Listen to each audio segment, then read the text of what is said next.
Here is the blueprint for Maryland to upset Michigan and to get one step closer to bowl eligibility in a year where Mike Locksley and the Terrapins, with Malik Washington, Sidney Stewart, Zahir Mathis, and those talented group of freshmen, started out hot, but have cooled off and are currently on a 6-game losing streak and a 3-game losing streak of losing by more than one score.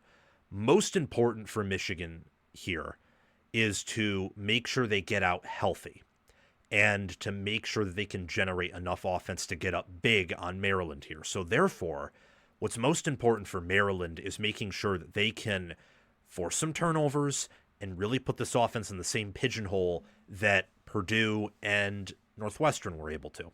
And how do you do that? I think you do that by pressuring Underwood, where under duress, under pressure, he wants to make things happen, be the it factor. He's just not quite there yet, doesn't have the receiver depth, supporting cast. He doesn't have a lot of things necessary to do that. So not letting him be clean in the pocket, stand in a clean pocket, not letting him be able to go through his reads and trying to get him to force things because he has to get the ball out quickly. That is, I think, key number one for Maryland to beat Michigan here. If they're not able to get pressure, so if Sidney Stewart and Zahir Mathis, Cam Rice, if that defensive front is held in check, then not only will Michigan be able to run the ball because they're usually ahead of the chains, but if Maryland is able to put forth a good effort on run defense, which statistically is unlikely, then what will happen is Underwood will be in a clean pocket and he can just piece them apart through the air. Because while Maryland's defense has statistically looked good, they're closer to a paper tiger more than anything. They're thin, they're spotty, their strength is up front on the defensive line with some young, talented players who are athletic and probably will have an NFL future at some point. But they're not a great defense. They can be got in a variety of ways. And how do you stop that? Well, you get pressure and you move Michigan's tackles back with your defensive ends, with your edge rushers. Another point, another part of the blueprint for Maryland is selling out versus the run. Michigan's receivers have struggled with drops. They only have 2 competent receivers. One in Andrew Marsh is looking like he could be phenomenal. The other in McCulley is just okay. Can sometimes be good, but is inconsistent. Everyone else, most notably Samaj Morgan, who's their 3rd receiver, he's their starter, he's bad. And everyone else kind of is too. So risk it with them. And if you sell out versus the run, if you blitz, if you bring pressure and Michigan can't pick up your blitzes, or you can get pressure with 4, which is even better. Also, stack the box. Sell out versus the run. That's what Michigan is going to want to do. Even if they want to modernize on offense, they would preferably run it 60 times in a row here to make sure they get everyone out healthy, because they're probably going to rest Jordan Marshall in this game and then move on and play their best game against Ohio State if that's possible. So sell out versus the run, make them throw to beat you, and that is where the problems arise with Michigan's offense, where Bryce Underwood is a, I think, 7-5 touchdown to interception ratio.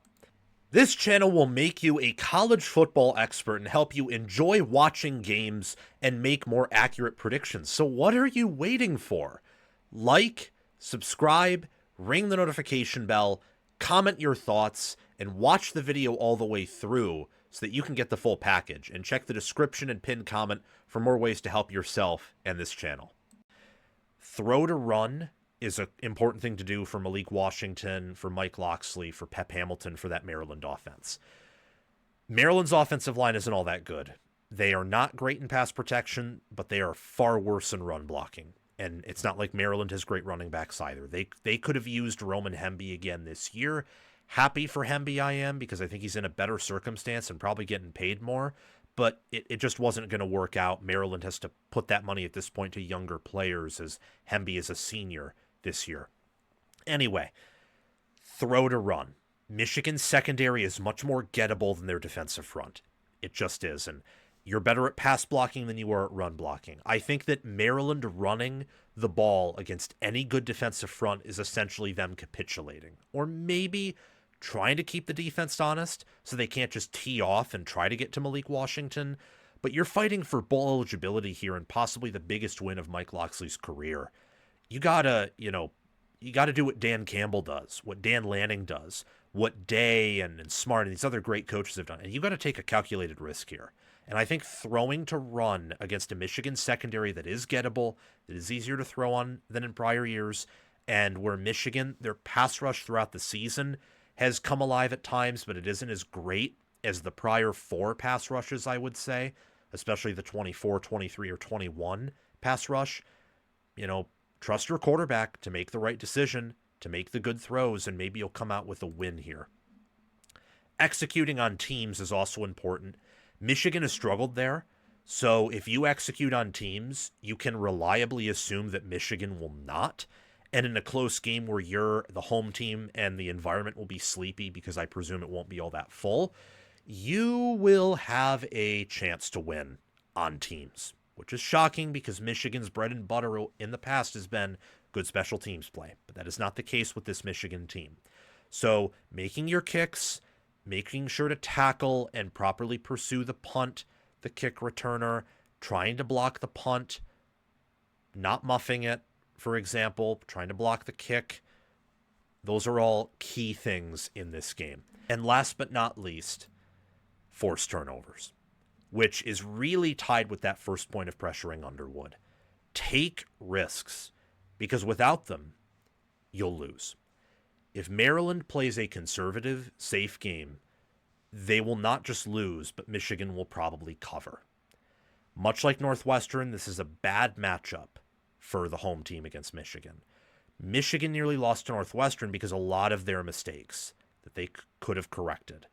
If they correct those here, this could be ugly for Maryland. They need to take risks to prevent that from happening. At the same time, Michigan probably won't play their cleanest game. They probably will not correct all those errors. But if you're Maryland and a loss here kicks you out of bowl eligibility, you can't count on your opponent playing a bad game. You have to assume that they'll play their best, and therefore you try your best to play at your best. And if Michigan does not, with you being at home, with you having some non-negotiables like your 2 true freshman defensive ends and a quarterback who at times shows NFL upside, then you can come out and you can win.